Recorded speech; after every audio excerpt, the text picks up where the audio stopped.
అవును sir, CNG sir. ఈ scooter ఎలా ఉంటుంది అంటే లోకల్లో తోలుకునే వాళ్ళకి బాగానే ఉంటుంది సార్. ఎప్పుడన్నా బయట లోకల్లో అంటే ఓన్లీ సిటీలో తోలుకుంటే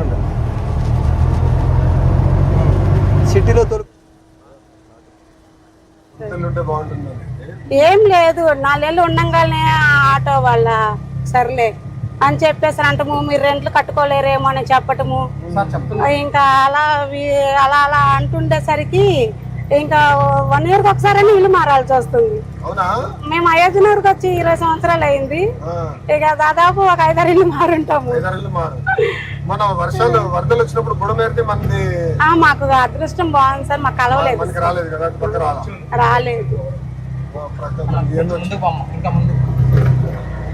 అసలు నిజంగా అదే కలిసి కంగారు పెడతారు చెల్లమ్మని.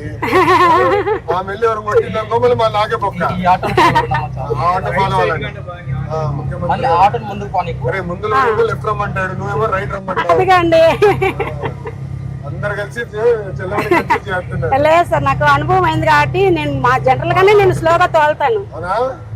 ప్రెగ్నెన్సీ లేడీస్ ఎక్కినా సరే మీరు చెప్పండి అమ్మ నా ఆటో ఎక్కినప్పుడు మేము స్లోగా తీసుకెళ్తాము. సో కాబట్టి నేను తోలేదు స్లోగానే. ఇంకా ఉన్న దాంట్లో మా అమ్మాయి అనుకొని మేము జాగ్రత్తగా తీసుకెళ్తామని చెప్తాను. ఎక్కువ లేడీస్ ఎక్కుతారు సార్ నా ఆటో.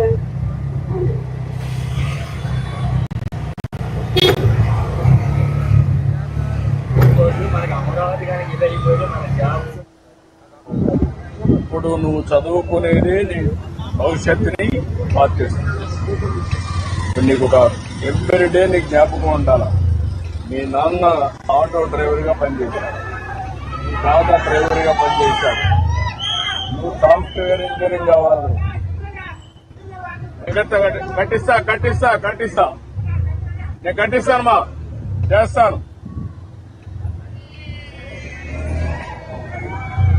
అప్పుడు నీకు నువ్వేదైతే అనుకుంటావో అది సాధించే అవకాశం వచ్చింది. 90,669 మందిని అర్హులుగా గుర్తించారు.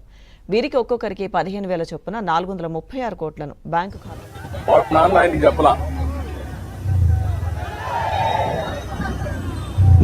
అంటే ఇప్పుడు ఏంటంటే పేదవాడుగానే ఉండాలి,